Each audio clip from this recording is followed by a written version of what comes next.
Bismillahirrahmanirrahim. Halo anak-anakku semuanya. Assalamualaikum warahmatullahi wabarakatuh. Bagaimana kabarnya pada pagi hari ini anak-anak? Semoga selalu dalam keadaan sehat walafiat, semangat, dan selalu sehat ya.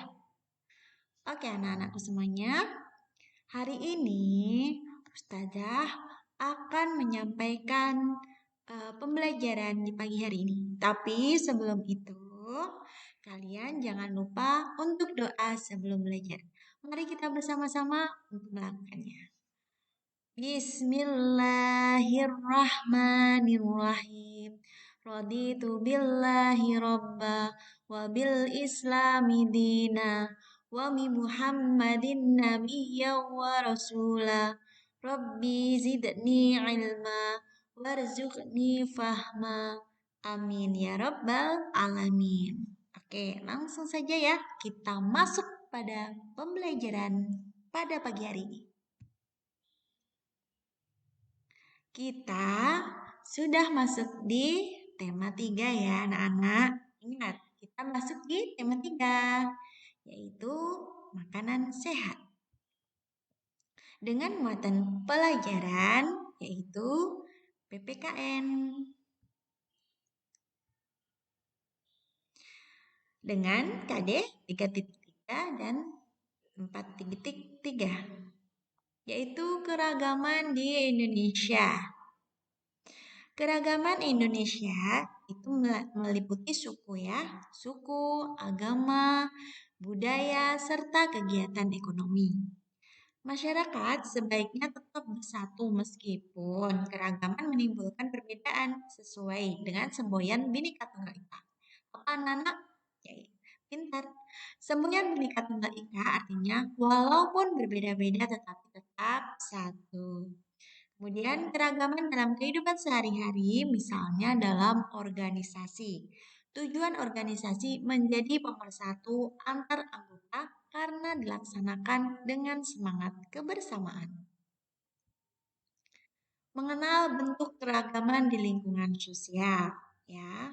Yang pertama, jenis-jenis keberagaman. Keberagaman yang ada di rumah. Di dalam keluarga juga terdapat perbedaan seperti perbedaan sifat, hobi, kebiasaan antar anggota keluarga. Meskipun memiliki perbedaan, sesama anggota keluarga harus rukun dan saling membantu.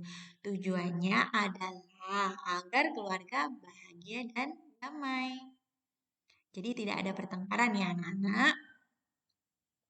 Kemudian yang kedua, keberagaman di sekolah. Di sekolah, kita bergaul dengan teman-teman sekolah. Mereka memiliki perbedaan dengan kita. Ada yang berbeda kelasnya dengan kita. Dari agama, suku, bahasa yang berbeda. Bergaul dengan teman sekolah harus rukun tanpa membeda-bedakan. Hindari terjadinya pertengkaran. Pertengkaran bisa menimbulkan permusuhan yang akan mengurangi kerukunan antar siswa. Kemudian yang ketiga yaitu keragaman di masyarakat. Maaf ya, ini yang ketiga. Masyarakat berasal dari suku yang berbeda-beda dan memiliki agama yang berbeda pula. Ada yang beragama Islam, Kristen, Katolik, Hindu, Buddha, dan Konghucu. Setiap suku memiliki adat, budaya, tradisi, dan kebiasaan yang berbeda-beda. Perbedaan-perbedaan tersebut menimbulkan keberagaman. Sekarang yang kedua yaitu sikap terhadap keragaman di lingkungan. Adanya keberagaman di lingkungan jika tidak disikapi dengan benar akan menimbulkan perselisihan. Perbedaan atau keberagaman di lingkungan memerlukan sikap toleran. Toleran merupakan sikap saling memahami. Dengan sikap toleran, semua orang diharapkan dapat memahami keadaan orang-orang sekitar mereka.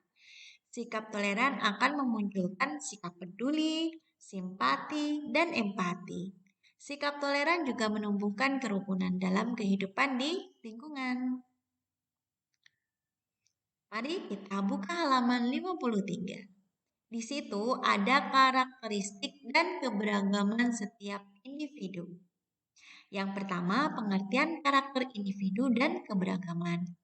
Karakter menunjukkan ciri khas sikap, pembawaan, dan kelakuan seseorang yang masing-masing memiliki perbedaan. Keragaman yang ada ini harus dibingkai dalam semangat kebersamaan ya. Dengan kesadaran membuka diri terhadap orang lain, maka semangat toleransi, tenggang rasa, dan hormat menghormati akan lebih mudah dibangun. Apa itu toleransi? Toleransi itu saling menghargai ya.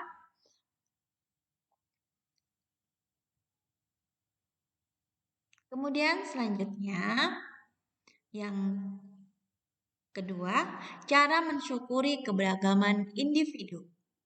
Keberagaman itu bukanlah sesuatu yang harus dipertentangkan ya anak-anak. Dari perbedaan-perbedaan itu seharusnya kita memiliki tujuan dan cita-cita perjuangan yang sama, yaitu mewujudkan suatu masyarakat adil dan makmur berdasarkan Pancasila. Cara mensyukuri keberagaman yang ada yaitu dengan saling menghargai dan adanya toleransi antar warga masyarakat. Di dalam masyarakat itu pasti ada keragaman adat istiadat ya anak-anak. Apa itu adat istiadat? Nah, adat istiadat adalah perilaku masyarakat yang menjadi ciri khas suatu daerah tertentu. Adat istiadat diterapkan secara turun-temurun sehingga menjadi sebuah kebiasaan dalam kehidupan masyarakatnya.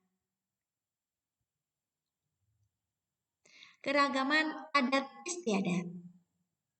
Adat istiadat adalah perilaku masyarakat yang menjadi ciri khas suatu daerah tertentu. Adat istiadat diterapkan secara turun-temurun sehingga menjadi sebuah kebiasaan dalam kehidupan masyarakatnya. Itu tadi sudah Ustazah ulas ya. Kemudian kedua, adat istiadat dibedakan menjadi dua jenis, yaitu yang pertama peraturan atau dokumen. Yang kedua, tidak tertulis. Adat istiadat yang tidak tertulis ya, seperti cerita rakyat, tarian daerah, dan upacara adat.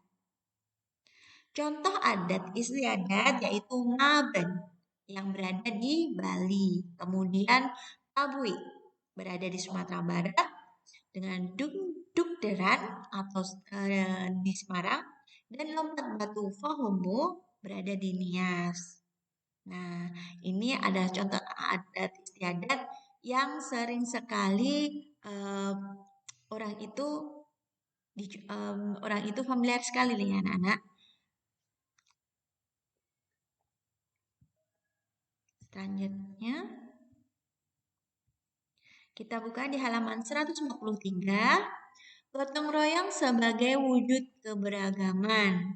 Gotong royong adalah bekerja bersama-sama untuk mencapai suatu hasil yang diinginkan bersama. Gotong royong dalam keberagaman memupuk rasa persaudaraan yang erat.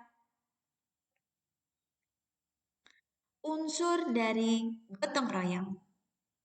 Yang pertama, kegiatan dilakukan dengan cara bekerja sama. Yang kedua, semua peserta gotong royong ikut serta sesuai dengan kemampuan masing-masing. Yang ketiga, dilakukan dengan sukarela tanpa paksaan. Pentingnya gotong royong ya anak-anak.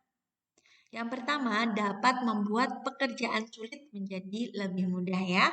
Yang kedua, dapat membuat pekerjaan cepat selesai. Yang ketiga, dapat menciptakan hubungan harmonis antar warga. Yang keempat, dapat memperkuat rasa persatuan dan kesatuan antar warga.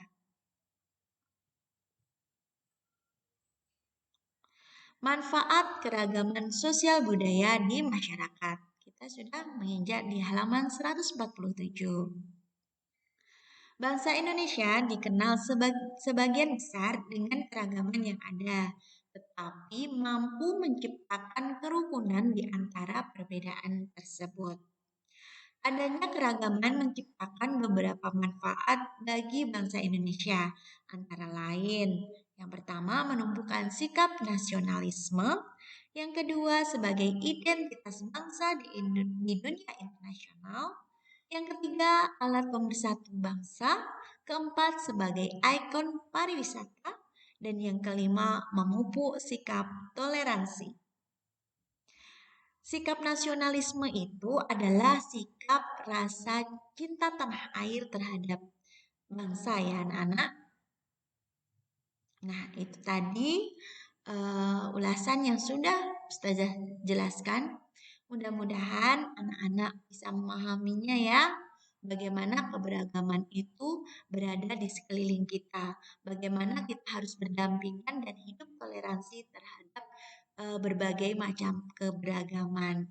Baik suku, agama, cita-cita, bahasa, dan banyak lagi ya adat istiadat. Nah, kalian perlu menerapkannya di kehidupan sehari-hari.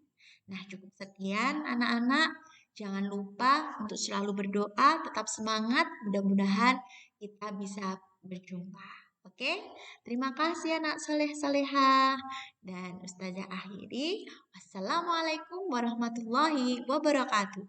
Jangan lupa ya subscribe dan like serta komen di channel YouTube Ustazah. Bye-bye.